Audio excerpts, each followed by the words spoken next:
Allah berfirman, Ya ayyuhan nas, inna khalaqnakum min dzakarin wa untha, wa ja'alnakum syu'uban wa qabaila lita'arafu. Inna akramakum 'indallahi atqakum. Deklarasi pertama yang Tuhan turunkan untuk merespon satu statement yang menyalahi nilai-nilai dasar kemanusiaan adalah sangat menarik. Ya ayyuhan nas, hai semua manusia tanpa kecuali. Kasusnya terjadi dalam lingkar kehidupan umat Islam, tapi deklarasinya ditujukan secara universal untuk membangun nilai kemanusiaan yang luas. Jadi di Quran itu ada panggilan khusus bagi umat Islam untuk mengajak dan mempraktikkan nilai Islami menggunakan kata ya ayyuhalladzina amanu. Tapi ada yang menarik, menampilkan nilai-nilai kemanusiaan universal dengan menggunakan diksi ya ayyuhan nas. Hai semua manusia. Inna khalaqnakum min dzakari wa untha. Aku tegaskan dengan keagungan zatku. Mohon izin bagi yang muslim, jika ada di Quran kita temukan ayat dibuka dengan menggunakan kata inna, itu artinya bukan hanya menunjuk pada pentingnya informasi, tapi Tuhan menghadirkan keagungannya untuk menekankan pentingnya informasi yang disampaikan. Inna khalaqnakum min dzakari wa untha. Aku ciptakan kalian semua manusia, ada lelaki, ada perempuan. Wa ja'alnakum syu'uban wa qabaila. Kemudian aku tanamkan sifat-sifat kolektif dan komunal supaya engkau bisa membangun syu'ubah, komunitas luas, berbangsa, bernegara. Syu'ub diartikan juga membangun sifat nasionalis di negara tempat dia berdiam. Wa qabail, membangun kebinekaan yang harmoni. Jamak dari kata kabilah, suku, bila digabungkan keberagaman ini, lita'arafu, untuk membangun satu harmoni dengan jalan tengah yang kuat. Inna akramakum 'indallahi atqakum. Tapi aku tegaskan, di balik interaksi dalam konteks yang luas ini, berbangsa, bernegara, membangun harmoni, yang hebat itu bukan yang strata sosialnya tertinggi, yang kedudukannya paling tinggi, yang ilmunya paling dalam. Tapi Tuhan mengatakan, atqakum, ialah orang-orang yang dengan status sosial yang kuat itu, dia isi dengan potensi-potensi takwa untuk menebarkan nilai-nilai manfaat dalam kehidupan. Tuhan mengatakan, jika kita ingin membangun satu bangsa yang kuat, negara yang kuat, sifat nasionalis yang kokoh, maka yang pertama yang harus dilakukan adalah kita harus menggunakan seluruh energi kita untuk bersatu membangun bangsa, negara yang kita pijak. Jadi yang pertama, ketika teman-teman membuat sebuah tema bersatu untuk maju, maka ayat kemudian memberikan respon, syu'ubau wa qabaila. Fitrah manusia itu, bila ingin kuat membangun negara, mengokohkan kehidupan berbangsa, maka hal yang pertama yang harus dilakukan adalah bagaimana kita menggunakan semua potensi perbedaan yang ada pada diri kita untuk bersatu, membangun bangsa dalam harmoni dan kebaikan. Satu hal. Yang kedua, bersatu ini sifatnya masih luas. Kita bisa menggunakan instrumen yang kita miliki dengan latar belakang yang berbeda-beda. Mungkin ada intelektual, mungkin ada pendekatan kultural, mungkin ada pendekatan kekuatan fisikal. Di titik ini kemudian Allah menawarkan satu hal yang sifatnya fitrah, yang tidak dapat ditolak, yang bila semua nilainya kita terjemahkan dalam kehidupan, maka terwujudlah kemudian persatuan dan sifat nasionalis yang didambakan. Apa itu? Inna akramakum 'indallahi atqakum. Nilai-nilai takwa yang menjadi inti sifat religiusitas seseorang sebagai fitrah, bagian dari kehidupannya. Di titik inilah saya akan memulai tausiah saya, bagaimana nilai takwa sebagai dasar beragama, sifat religiusitas, membentuk sifat nasionalis dalam rangka menguatkan kebinekaan dan kebangsaan kita semua. Jadi izin, yang tadi baru mukadimah, sekarang kita mulai pada intinya. Bapak Ibu sekalian, manusia saat dicipta, didesain oleh Tuhan memiliki 3 komponen utama. Ada fisiknya, bagian terluar, body. Ada akalnya yang mengkonstruksikan segala informasi agar cepat dieksekusi oleh fisik. Itu yang disebut dengan akal. Dan yang ketiga, ada inti kehidupan yang terletak di dalam kedalaman jiwa. Ini yang disebut dengan takwa. Ketiganya mesti disinergikan untuk membentuk manusia paripurna. Di sini muncul semua perintah. Akal tidak memberikan perintah. Akal tidak memberi instruksi. Jadi kalau ada kajian diskusi tentang akal sehat bagus. Akal yang sehat mengkonstruksikan semua perintah agar cepat dieksekusi oleh fisik. Tapi dia tidak membawa unsur perintah. Sumbernya dari sini. Di dalam jiwa kita, hanya didapati dua sumber kehidupan. Ada sifat yang mendorong pada kebaikan, ini instruksi positif, disebut dengan takwa. Ada lawannya, disebut dengan nafsu. Takwa di Quran disebutkan 115 kali, nafsu disebutkan 115 kali. Quran surah ke-91 di ayat 7-10. Wa nafsi wa ma sawwaha fa'alhamaha fujuraha wa taqwaha. Saat aku ciptakan jiwa manusia, kata Tuhan, maka aku tanamkan dua potensi untuk membentuk karakter moralnya. Mohon fokus di sini. Ada karakter moral dengan jiwa kebaikan, disebut dengan takwa, himpunan sifat-sifat baik. Ada lawannya disebut dengan nafsu. Inilah saudara, yang memberikan instruksi ke dalam akal untuk dieksekusi oleh fisik. Jadi ketika yang dominan adalah nafsunya, maka terkumpullah semua sifat-sifat yang menyimpang. Maaf, dusta, kesombongan, senang bertikai, sumbernya di sini. Nafsu. Lawannya yang positif disebut dengan takwa. Ditanamkan oleh Tuhan sebagai potensi positif pada jiwa kita. Kejujuran ada di takwa. Kerendahan hati ada di takwa. Kesabaran ada di takwa. Ketika kita bisa mengolah sifat takwa ini dengan positif dan muncul sebagai perintah, instruksi yang membimbing akal kita supaya diterjemahkan ke dalam fisik, maka lahirlah insan paripurna yang dengan sifat takwa itu dibimbing ia untuk menghasilkan semua karya-karya positif dan baik. Jadi kalau saya istilahkan di bahasa kekinian, di sini ada karakter moral, di sini ada karakter intelektual, di sini ada karakter kinerja. Karakter moral memberikan instruksi, karakter intelektual mengkonstruksikan ini meneruskan kepada fisik, karakter kinerja mengeksekusi perintah yang muncul dari moral. Ketika yang keluarnya positif, kejujuran, maka apapun dan posisi apapun yang kita kerjakan dalam kehidupan. Jadi kiai yang jujur, yang mencerahkan, yang menyatukan, yang membawa pada nilai-nilai persatuan dan kebaikan.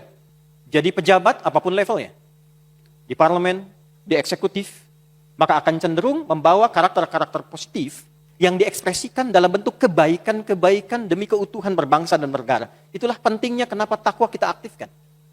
Sebaliknya, bila yang aktif adalah nafsunya, tertinggal takwanya, maka muncullah lawan-lawan dari sifat takwa tadi. Di sini ada jujur, di sini ada dusta. Jadi walaupun ada lagu mengatakan tidak ada dusta di antara kita, potensi dusta itu tetap tertanam. Ketika tidak dilatih jujurnya, dan dustanya yang muncul, maka inilah yang menjadi bencana dalam kehidupan. Semakin pintar orangnya, semakin cepat dusta itu dieksekusi oleh fisik dalam kehidupan. Dalam kehidupan berbangsa, bernegara saat ini, kita sudah surplus orang-orang pintar. Karakter intelektual semakin banyak. Hanya pertanyaannya, dari sekian yang dicetak dengan kadar intelektualitas tinggi itu, berapa yang disertai dengan kekuatan moral yang kuat? Ini yang menyebabkan mengapa korupsi masih marak dan sulit diberantas. Tindakan penyimpangan dan kriminalitas sulit kemudian untuk ditepikan. Karena yang kita butuhkan sekarang ini, saat ini, adalah penguatan dari sifat-sifat takwa itu. Bisa kita aktifkan menjadi sinyal positif, membangun karakteristik intelektual yang kuat, dan dieksekusi oleh kekuatan fisik kita yang baik. Dengan nilai-nilai religiusitas. Akan tetapi, menyatukan itu menjadi sebuah sifat yang konstruktif untuk melahirkan satu nilai-nilai harmoni dalam kehidupan. Ringkasannya kurang lebih demikian. Karena yang kita kemudian tadi uraikan tentang peningkatan sifat takwa, mustahil sifat religiusitas itu bisa diaktifkan kalau takwanya tidak aktif. Apa hubungan dengan puasa? Hadirin, Tuhan yang menciptakan sifat takwa ini, lalu menurunkan kepada kita instrumen untuk mengaktifkannya. Itulah yang kita sebut dengan ibadah. Salat mengaktifkan takwa. Bagi yang muslim, baca Al-Quran mengaktifkan takwa. Berzikir mengaktifkan takwa. Menariknya, Tuhan menginginkan dalam perjalanan kehidupan 1 tahun itu, Semua instrumen ini dikumpulkan menjadi satu kesatuan, satu paket dalam durasi waktu yang khusus, maka diturunkanlah pada tahun kedua Hijrah di bulan Sya'ban, Quran surah kedua Al-Baqarah di ayat 183 tentang perintah puasa. Ya ayyuhalladzina amanu kutiba alaikumus syiyam kama kutiba alal ladzina min qablikum la'allakum tattaqun. Duhai orang beriman, diwajibkan bagi Anda menunaikan puasa dengan seluruh paketnya. Jadi mohon izin, ada siyam, ada saum. Itu berbeda. Jika kita mengatakan saum, itu masih umum. Misal, saya makan tapi saya tak mau bicara dulu. Itu saum namanya. Ayat 26 surat Maryam, Bunda Maria. Ketika beliau kemudian melahirkan Nabi Isa, oleh Tuhan diminta saum. Tapi masih boleh makan, boleh minum, hanya tak boleh bicara. Itu saum. Tapi kalau siam, itu puasa dalam bentuk paket. Ibadah ritualnya, sholat bagi yang muslim, baca Quran, zikir, ibadah sosialnya, membangun silaturahim, saling membantu, meningkatkan sifat sosial. Dikumpulkan menjadi satu, maka ditutup dengan kalimat yang sangat indah, bila paket ini kemudian dikerjakan dengan benar, dengan paripurna, maka lahirlah kemudian potensi yang didambakan itu melalui peningkatan sifat-sifat takwa. La'allakum tattaqun. Kita rajut kembali tadi. Platformnya ada 5. Garis ideologisnya ada 3. Membentuk sifat nasional dengan dasar-dasar religiusitas.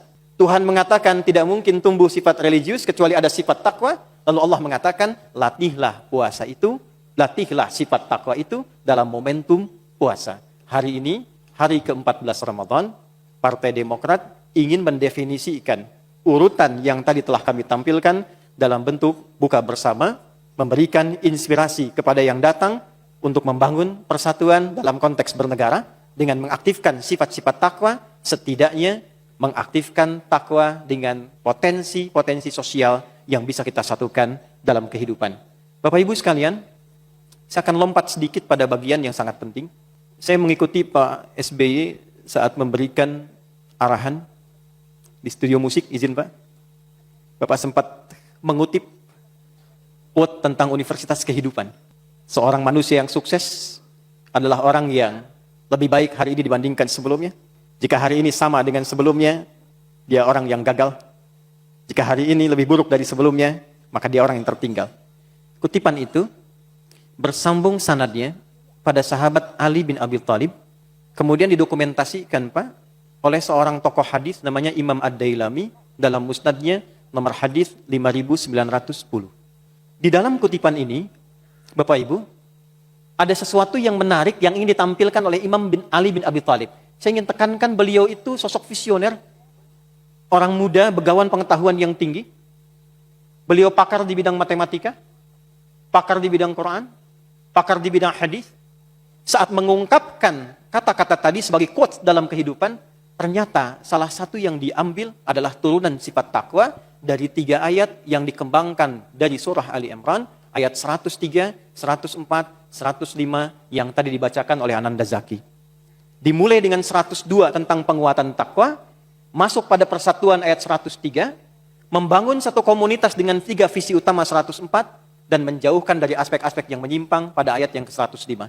Di titik inilah saya akan akhiri tausiah saya dengan memberikan penekanan-penekanan pokok pada implementasi atas apa yang ditawarkan tadi. 1, saya cepat. Wa'tasimu bihabdillahi jami'an wa la tafarraqu.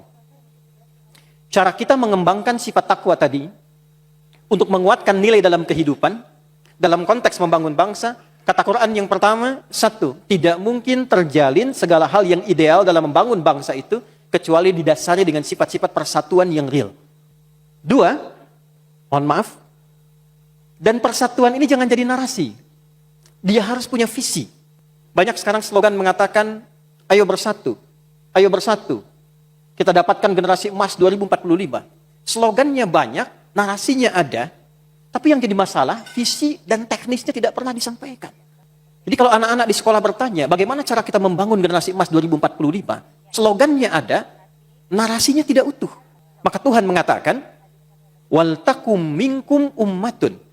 Jika kita memiliki visi persatuan, ingin membangun sebuah bangsa yang kokoh, Maka di antara unsur kebangsaan itu mesti ada elemen yang menghimpun tokoh-tokoh terbaik, yang menyeleksi dari setiap wilayah dari negara itu, yad'una ilal khair wa ya'muruna bil ma'ruf wa yanhauna 'anil munkar, dengan 3 visi utama yang ditampilkan.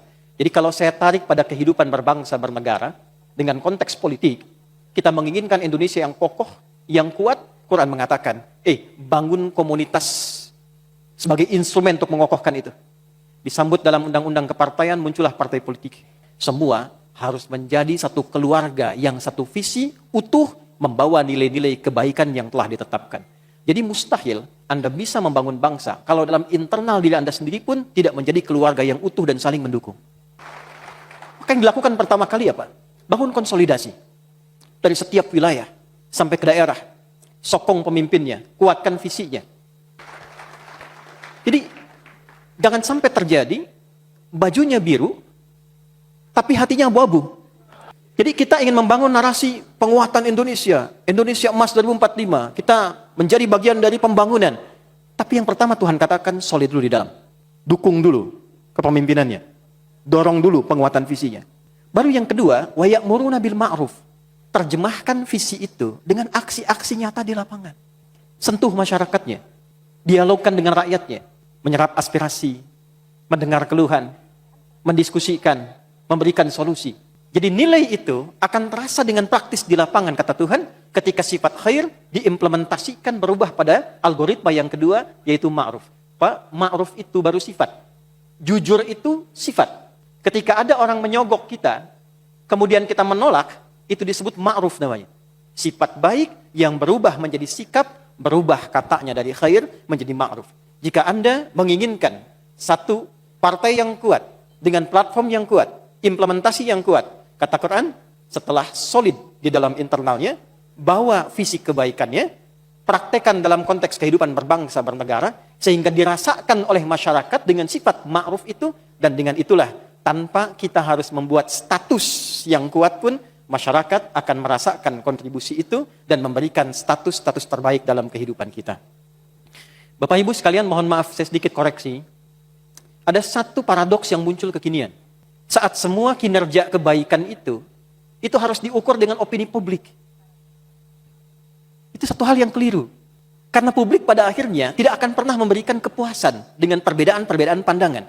Satu kali, Luqman Al-Hakim, nanti turunnya surah ke-31, salah satunya dengan jalan cerita ini, mengajak putra kecilnya untuk jalan-jalan di atas keledai. Ketika dinaiki keledainya, tiba-tiba ada orang komentar, opini publik yang pertama. Dia mengatakan, itu ayah anak naik keledai kecil, kasihan keledainya. Luqman memutuskan turun, beliau memegang kendali keledai, anaknya naik.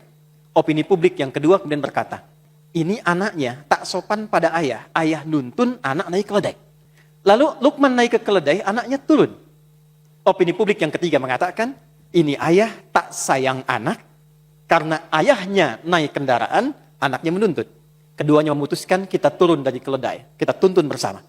Maka muncul opini yang keempat. Ayah dan anak ini kurang pandai. Punya keledai, tak dinaiki. Maka Luqman memutuskan untuk menarik anaknya. Kita duduk nak sebentar. Perhatikan, ini kalimat mewah. Ini kalimat mewah. Kata Luqman, nah, jika engkau sudah punya program kehidupan yang bagus, jangan sandarkan kesuksesan programmu pada kepuasan dan opini publik. Karena sehebat apapun kita berbuat, publik pasti punya persepsi yang berbeda-beda. Baik, saya tutup, tinggal 1 menit. Bapak Ibu sekalian, ini sebelum Pak Presiden datang, kemarin saya sempat baca bukunya, saya kira bagus untuk dibaca juga, ada data-data yang cukup baik. Transformasi Pembangunan Bangsa, judulnya, 243 halaman. Datanya cukup bagus. Di halaman terakhir, itu ada quotes di bawah, dengan gambar Panglima Sudirman sedang hormat, dikatakan demikian, manusia terbagi 3 bagian. Ada the leaders, orang-orang yang selalu berinovasi menampilkan kebaruan dan menampilkan maslahat yang dinikmati oleh masyarakat. 2, the followers, orang-orang yang hanya mengikuti kebaruan dan inovasi yang ditampilkan oleh the leaders dan tidak memiliki visi mendalam untuk mempraktekannya. 3, the apathetic, orang-orang yang hanya pandai menyoal, pandai bikin isu, pandai memprovokasi, pandai mengolah hoax. izin saya mengantarkan doa sejenak untuk menampilkan pada sesi berikutnya, karena sesi kami sudah selesai. Mudah-mudahan doa ini dikabulkan dan diridhoi oleh Allah Subhanahu wa taala.